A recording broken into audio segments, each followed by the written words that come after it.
Samuel Taylor Coleridge, short form इसकी ज़्यादातर ST Coleridge के तौर पे इस्तेमाल की जाती है।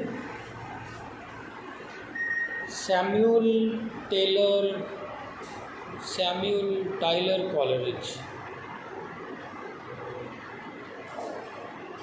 पोएम है the rime of the ancient mariner. एक तवील नज़म है, लेकिन आपके सिलेबस में इसका एक ही हिस्सा शामिल है। इसके 5 या शायद 6 पार्ट्स हैं। सिलेबस में इसका पार्ट 1 इस्तेमाल रखा गया है। Rime of the ancient mariner, if you try to understand the word mariner in the title, तो मैरिनर कहते हैं किसी भी मल्लाह को, कश्ती चलाने वाले को। राइम, ये राइम के स्पेलिंग पुराने हैं RHYME, और इसका मतलब होता है नज़म। इसको हम मज़ीद आसान तरीके से समझने की कोशिश करें तो rhyme of the ancient mariner, that is the story of an old seller, एक पुराने, एक बूढ़े कश्ती चलाने वाले का किस्सा। Rhyme of the ancient mariner की आखिरी 4 लाइनों की वजह से ना सिर्फ ये नज़म ज़िंदा है, बल्कि कॉलरिज का अपना नाम भी ज़िंदा है। लेकिन वही 4 लाइनें आपके सिलेबस में शामिल नहीं, लेकिन वो कई दफ़ा मैंने आपको लिखवाई हुई हैं। All things both great and small, for the dear God who loves us he made and love them all, लिखवाई। ये आप लोगों ने याद करनी थी। चलें, खैर, इसमें होता क्या है, एक मैरिनर जो कि एक जहाज़ पर सफ़र कर रहा है, बहरी जहाज़ पे, उसमें बहुत से लोग हैं और उनके जहाज़ को बर्फ़ चारों तरफ से घेर लेती है। एक ऐसे समंदर में शायद चांसेस हैं कि अटलांटिक ओशन की बात की जा रही है, बहर ऑकेनूस में कहीं उनका जहाज़ स्टक हो जाता है, फंस जाता है बर्फ़ में। अब वो ये सोचते हैं कि वो यहाँ से कैसे निकलेंगे। एक परिंदा उनके जहाज़ पर आके बैठता है, वो उसको खाने के लिए कुछ देते हैं, जो वो ख़ुद खाते हैं वही इंसानों की खुराक उसे खाने के लिए देते हैं। वो खाता है और उनके जहाज़ के इर्द जो बर्फ़ होती है वो पिघलना शुरू हो जाती है। वो जहाज़ उनका अपनी मंजिल की तरफ रवां दवां हो जाता है। यानी उन्होंने एक खुदा की मखलूक पे रहम किया तो खुदा ने उन पे रहम किया। उनका जहाज़ जिस मुसीबत में फंस चुका था, स्टक था, वहाँ से वो निकल गया। होता कुछ इस तरह से है कि काफ़ी दिनों तक वो परिंदा आता रहा, उनके पीछे उड़ता रहा। एक दिन इस शख्स ने, जिसको एंशिएंट मैरिनर कहा गया, इसके दिमाग में पता नहीं क्या बात आई, इसने अपना तीर कमान उठाया और उस परिंदे को इसने मार दिया। तो जैसे ही उसको मारा, इनका जहाज़ दोबारा स्टक हो गया, वो मूव नहीं कर सकता था, बर्फ़ आ गई हर तरफ, दोबारा एक मुसीबत में फंस गए। वो जो बाकी जहाज़ के मुसाफिर थे, उन्होंने कहा कि यही उस परिंदे का कातिल है, और उस परिंदे को, जिसका नाम एल्बेट्रॉस था, उसको एक रस्सी में बांधा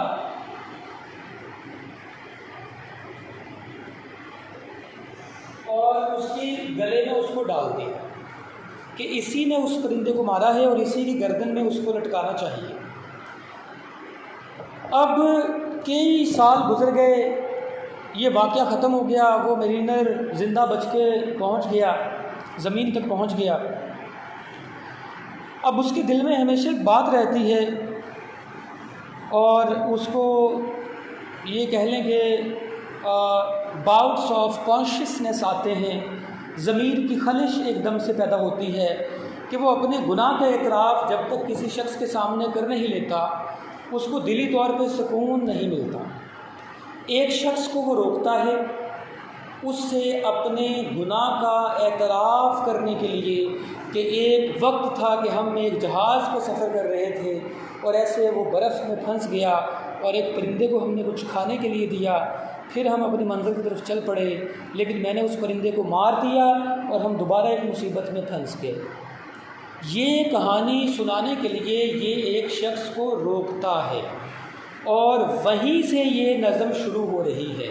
अब इसे देखें, पहली line part 1, it is an ancient mariner. ये रोकने वाला एक पुराना बूढ़ा मल्लाह है, सेलर कश्ती चलाने वाला।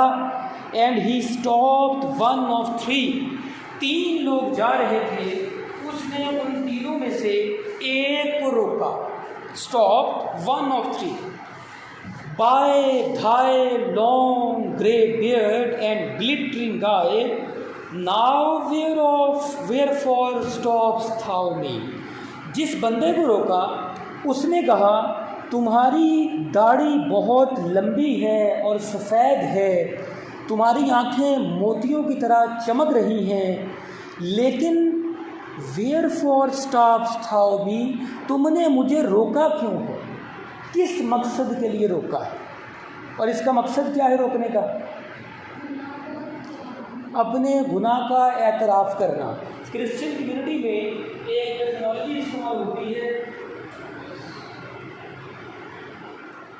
कन्फेशन की, जिसके बारे में आपको पता होना चाहिए। शायद आपने जेफरी चौसर को जब पढ़ा तो जेफरी चौसर फर्स्ट सेमेस्टर में पढ़ा था, यानी वो मैंने नहीं पढ़ाया। किसने पढ़ाया था?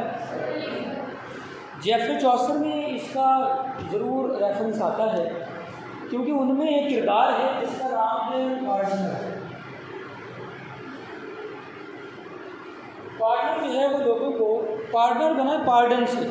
पार्डन का मतलब क्या होता है? Pardon, PARDON। हाँ जी, और पार्डन का मतलब होता है माफ़ी। पार्डनर, माफ़ी देने वाला। कैसी माफ़ी देने वाला? चर्च में ये एक प्रैक्टिस थी और अब भी है। आपने बहुत गुनाह कर लिए, मौत का खौफ आपको आने लग गया कि मैं बस मरने वाला हूँ। चर्च में जाएं, प्रीस्ट के सामने अपने गुनाहों का एतराफ़ करें, सारे गुनाहों का, ऐसे उसको खुल के गुनाह बताएं, सुनाएं कि जैसे आप खुद को ही सुना रहे हैं, सारे गुनाह बता दें। वो आपको एक ऐसे नोट्स देगा, एक ऐसा पेपर दे देगा कि आपको चर्च की तरफ से आपके सारे गुनाहों को माफ़ कर दिया गया है और आप सीधे जन्नत में इंशाल्लाह जाएंगे। और रिटर्न में आपको उस प्रीस्ट को कुछ पैसे वगैरह भी उसकी हेल्प के तौर पे देने पड़ेंगे। हमारे यहाँ भी किसी हद तक यही काम होता है। सारी ज़िंदगी या इस महीने में लगा लें कि लोग करप्शन करेंगे, नाजायज़ मुनाफाखोरी करेंगे, 1 किलो की चीज़ जो 100 रुपये की है वो 200 में बेचेंगे और बाद में ज़ुकात देंगे, देगें तकसीम करेंगे ताकि वो अल्लाह के राह में दे दें अपने गुनाहों का कफ़ारा। तो थोड़ी थोड़ी चीज़ें, इनको अगर डेप्थ में देखा जाए तो ये मुख्तलिफ़ फ़िरक़ों की, मुख्तलिफ़ मज़ाहब की आपस में तकरीबन मिलती जुलती होती है। द ब्राइड ग्रूम किसको जी ले जाए? अब ये 3 लोग कहाँ जा रहे थे जिनको उन्होंने रोका? ये जा रहे थे एक शादी पर। तो उसने कहा, तुमने मुझे क्यों रोक लिया है? The bridegroom's doors are opened wide. दुल्हन के घर के दरवाजे ओपन्ड वाइड, पूरे खुले हुए हैं मेहमानों को वेलकम करने के लिए।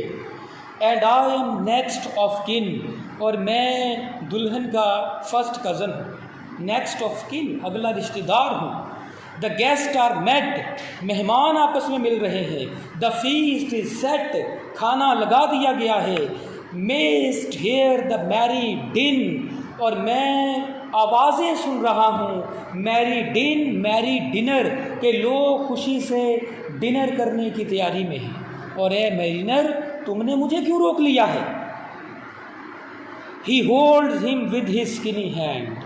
मैरिनर ने उसे अपने पतले से हाथ से पकड़ा हुआ था। स्किनी हैंड, पतला सा हाथ। स्किन से है ना, जैसे स्किन पतली सी होती है, स्किनी हैंड पतला हाथ। देयर वाज अ शिप, उसने उसकी बात नहीं सुनी कि कौन सी दुल्हन, कौन से मेहमान, क्या किस्सा, उसने अपनी स्टोरी शुरू कर दी। देयर वाज अ शिप, एक दफ़ा एक जहाज़ था। कोड थी, सेड ही, उसने कहा एक दफ़ा एक जहाज़ था। मेहमान ने कहा होल्ड ऑफ, छोड़ो मुझे, अनहैंड मी ग्रे बियर्ड लून, ए सफ़ेद दाढ़ी वाले शैतान, छोड़ दो मुझे। एक्सून्स हिज हैंड ड्रॉप ही, एक्सून्स का मतलब है फ़ौरन ही, उसने फ़ौरन ही उसका हाथ छोड़ दिया। उसने उसे कहा मुझे छोड़ दो, और उसने फ़ौरन ही उसका हाथ छोड़ दिया। लेकिन he holds him with his glittering eye, हाथ से छोड़ दिया और उसे आँखों से पकड़ लिया। क्या मतलब इसका? हाथ से छोड़ के उसे देखा उसने इस तरह से कि बंदा जा नहीं सकता। बेचारे ने शायद रोने वाला मुंह बना लिया होगा।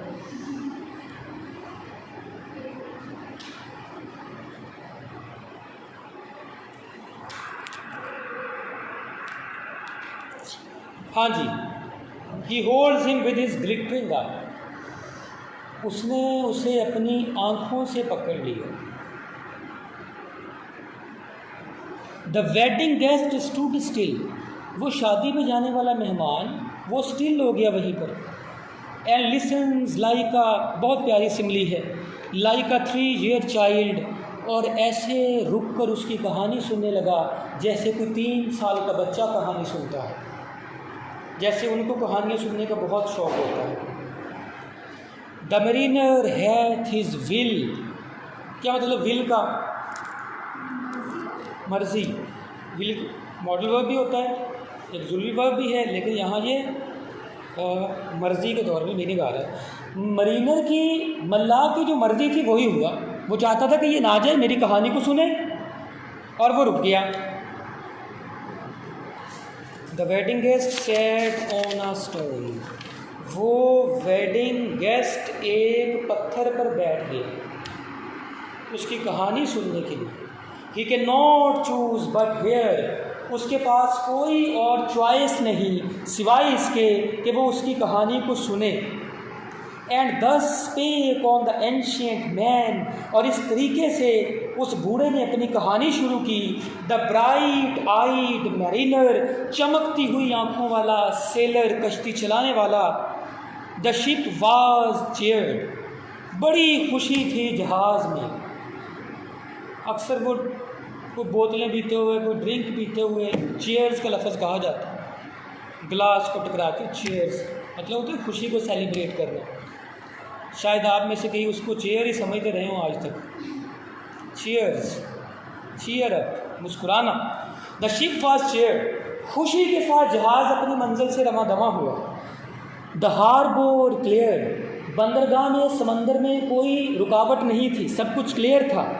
मैरिली डिड वी ड्रॉप, हम लोग खुशी से वहाँ से ड्रॉप निकले। बिलो द किर्क, किर्क का मतलब है चर्च, चर्च के नीचे समंदर था, यानी चर्च ऊपर किसी पहाड़ी पर था। बिलो द हिल, और हम नीचे पहाड़ी के नीचे थे। कहानी शुरू कर दी। Below the lighthouse top, हम लाइट हाउस के भी नीचे थे। लाइट हाउस क्या होता है रीता? लाइट हाउस क्या होता है? नींद आने लगी। लाइट हाउस जहाज़ों को मंजिल दिखाने के लिए, समंदर में एक मीनार होता है, उस पर रोशनी लगी हुई होती है।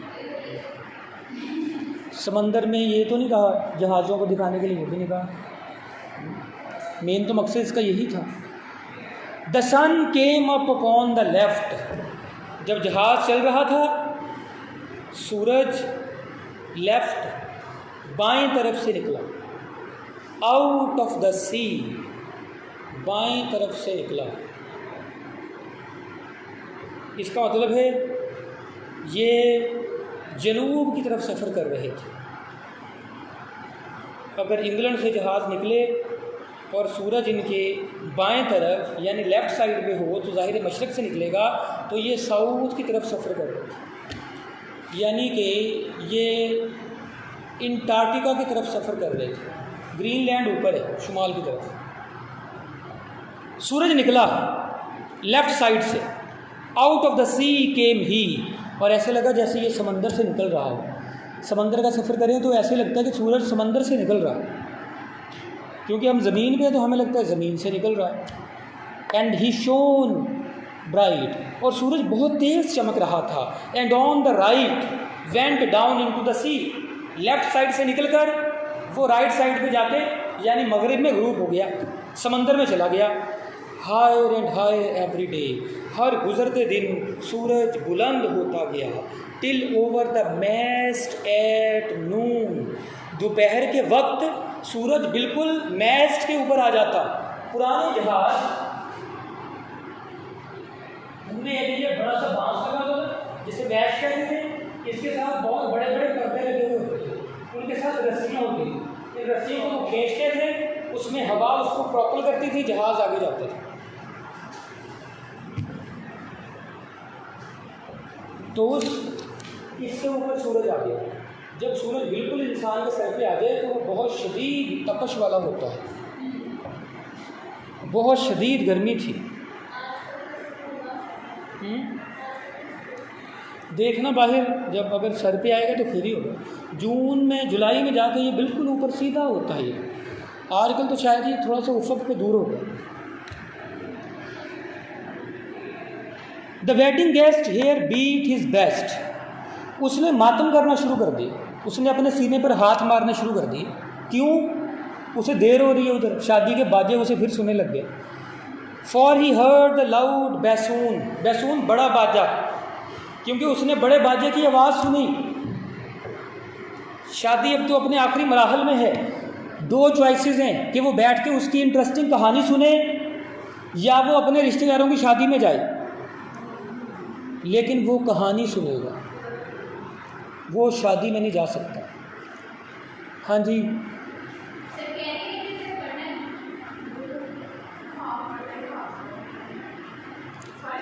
हमने 1:40 तक पढ़ना है, जितना भी पढ़ हो गया।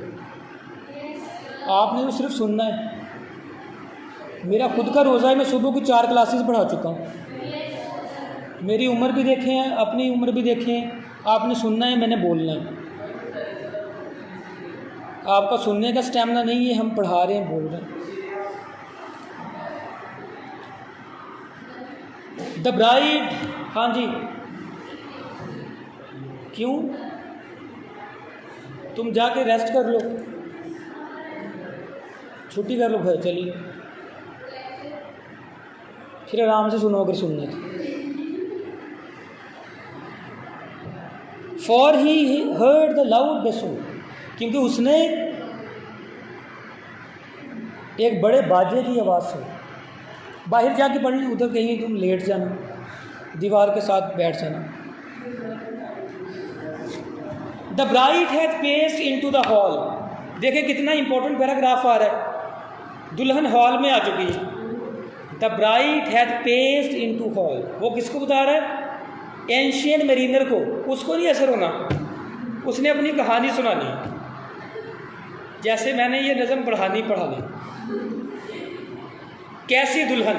Red as rose is she, उसका रंग फूल की तरह सुर्ख है। और nodding their heads before her goes, और डांस करने वाले बाकी रिश्तेदार अपने सरों को हिलाते हुए झूमते हुए उसके सामने से गुजर रहे हैं। द मैरी मिनिस्ट्रली गाना गाने वाले लोग। The wedding guest he beat his best, वो फिर मातम करना शुरू कर देता है, रोना धोना शुरू कर देता है। Yet he can not choose but here, लेकिन उसके पास फैसला करने का कोई रास्ता नहीं सिवाय इसके कि वो उसकी कहानी को सुने। Yet he cannot but choose to hear and thus spake on that ancient man, और एंशियंट मरीनर ने फिर अपनी कहानी शुरू की। द ब्राइट आइड मरीनर, चमकती हुई आंख वाला। And now the storm blast came, जहाज की कहानी शुरू। सूरज डूब गया, अचानक से बहुत तेज तूफान आ गया। ये कहीं आप नहीं थे मेहमान की जगह, आपने तो इसकी बात नहीं सुननी थी, वो तो उसकी कहानी सुन रहा है बैठा। And he was tyrannous and strong, और तूफान बहुत टायरनियस, टायरेंट, फर्स्ट ईयर में लफ्ज़ पढ़ा है आपने शेख सादी वाले लेसन में, और आखिरी हकायत में तीसरी में, नहीं दूसरी में, नौशेरवां वाली में, जिसमें वो बच्चे को नमक लाने के लिए भेजता है और आखिर में कहता है, a tyrant does not remain in the world but the curse on him abides for ever. एक जालिम दुनिया में बाकी नहीं रहता लेकिन उस पर लानत हमेशा के लिए कायम हो जाती है। अ टायरनियस एंड स्ट्रॉन्ग, तूफान बहुत जालिम था और मजबूत था। तूफान को रिदा जालिम कह सकते हैं? तो फिर ये कौन सी पोएटिक टर्मिनोलॉजी, कौन सी पोएटिक टर्मिनोलॉजी है अगर तूफान को जालिम कहा जा रहा है? हाँ जी, पिछले लेक्चर में मैंने बताया पर्सोनिफिकेशन। किसी को अपने अमल का हिसाब क्या देते, सवाल सारे गलत थे, जवाब क्या देते? रोज़े मैं नहीं पढ़ा रहा, रोज़ों में रोज़े रोज़े अनोखे रोज़े। आप इतने भी बच्चे नहीं हैं, 20-21 साल के तो हो गए। आप कौन सा इनफेंसी में हैं? तो बिल्कुल बचपन है आप हैं। चले पढ़े आगे, टाइम ज़ाया हो रहा है। He struck with his overtaking wings, तूफान के पर होते हैं लेकिन उसके कह रहे वो अपने बड़े परों के साथ आके हमारे जहाज़ से टकरा गया। And chased us south along, आगे वही बात कि जनूब की तरफ जा रहे हैं, जो मैंने पहले कहा कि अगर सूरज इनके लेफ्ट से निकल रहा है तो ये जनूब की तरफ मुँह है इनका नक्शों के हिसाब से। And chased us south along, और ये तूफ़ान हमारे पीछे जनूब की तरफ आता रहा।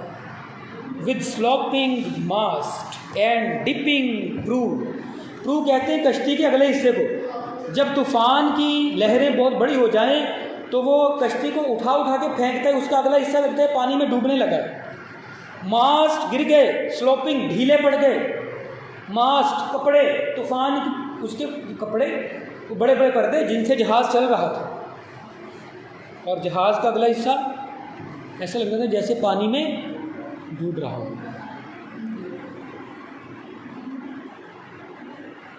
As who pursued with yell and blow, एक ऐसे शख्स की तरह तूफान हमारा पीछा कर रहा था जो चीख रहा हो, और वो चीख चिल्ला रहा था। येल एंड ब्लो, येल चिल्लाना, ब्लो का मतलब होता है, ब्लो का दो मतलब है। एक इसका मतलब होता है फूंक मारना, ब्लो द कैंडल। एक मतलब होता है मुक्के मारना, ब्लो पंच। तो यहाँ इसका मतलब वैसे फूंक मारने के लिहाज से आएगा अगर वो तूफान है। Still treads the shadows of his foe, वो ऐसे हमारे पीछे भाग रहा था जैसे किसी शख्स का दुश्मन उसके आगे भाग रहा हो, और वो शख्स अपने दुश्मन को मारने के लिए उसके पीछे भाग रहा हो। वो कहते हैं दुश्मन को। And forward bends his head, और दुश्मन उसके पीछे भाग रहा हो और आगे भागने वाला इतनी तेज़ हो कि वो थोड़ा झुक के भाग रहा।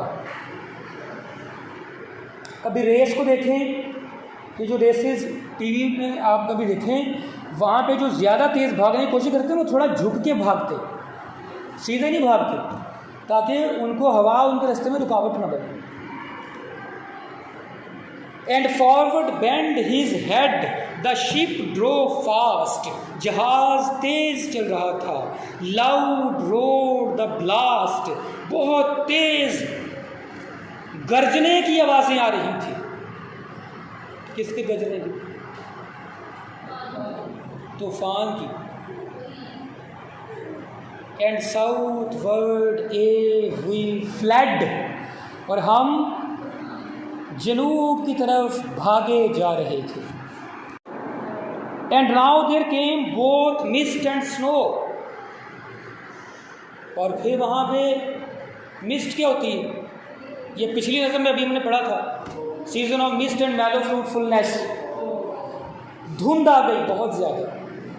मैं जब एम इंग्लिश करता था, मैंने इस नज़म को, ये तो आप तो पार्ट 1 पढ़ रहे हैं, 6 हिस्से इसके, इस नज़म को मैंने वैसे तकरीबन को 5-6 दफ़ा पढ़ा था। इतनी प्यारी नज़म है। आप लोगों की लिटरेरी सेंस नहीं है। रिदा, तुम्हें किसी और डिपार्टमेंट में जाना चाहिए था। अब तुमने क्या करना, चौथे पाँचवें सेमेस्टर में आ गई। बहुत धुंध आ गई, एंड स्नो, और बहुत बर्फ आ गई। एंड इट ग्रीव वॉन्ड्रस कोल्ड, और सर्दी इंतहा की थी, हैरान कुन सर्दी।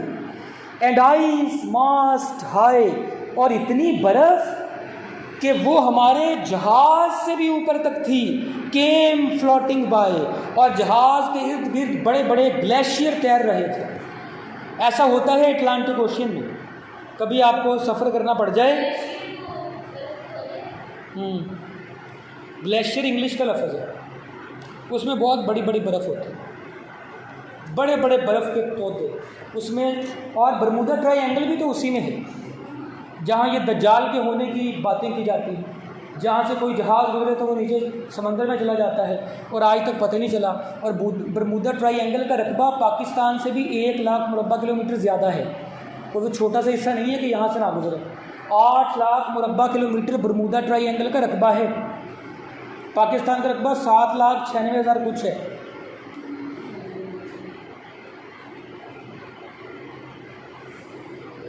बर्फ़ के पहाड़ आ गए। देखो कितनी इंटरेस्टिंग बातें।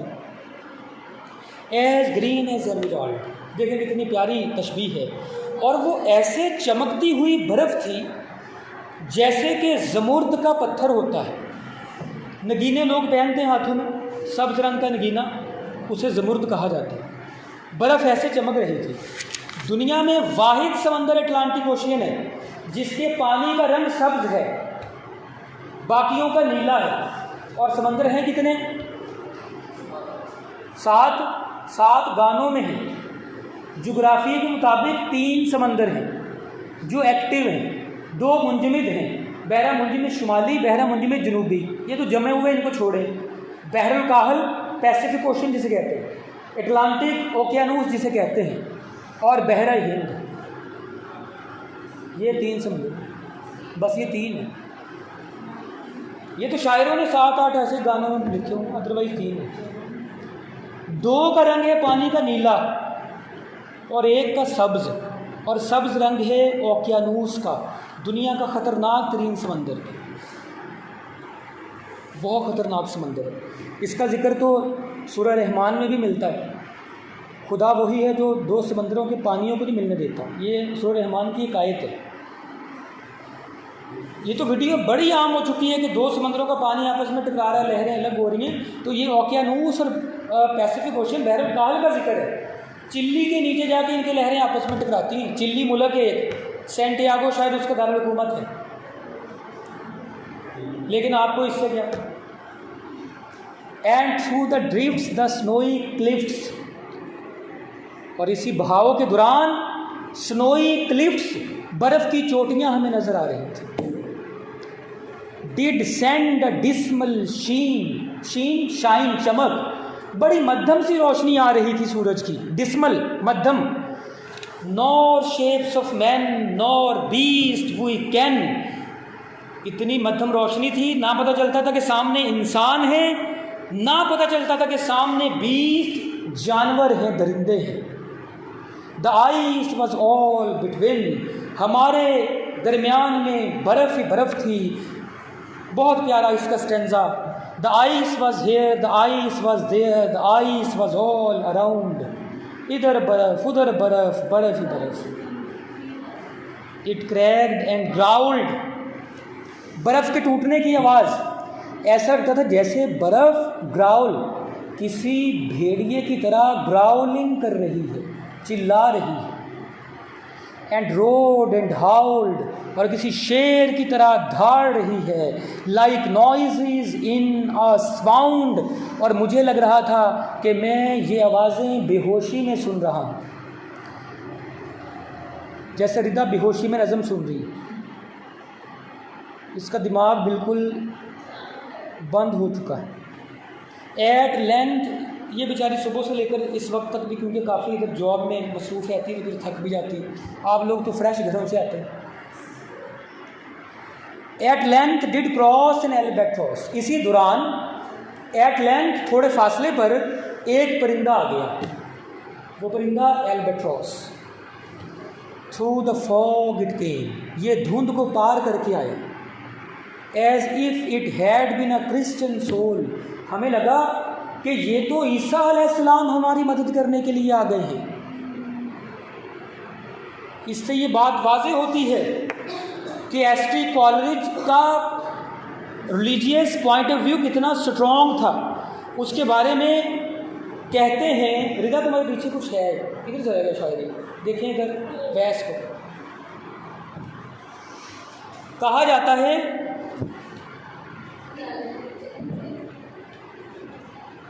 कि एसटी कॉलेज मजहबी नहीं था, लेकिन उसकी नज़मों की लाइनें बताती हैं कि वो मजहबी था। परिंदा आ गया और हमें लगा कि ये ईसा अलैहिस्सलाम की रूह है। We hailed it in God's name, हमने उसे खुदा के नाम पर हेल, खुश आमदीद कहा। It ate the food it never had eat, इसने वो ग़िज़ा खाई जो कभी नहीं खाई थी।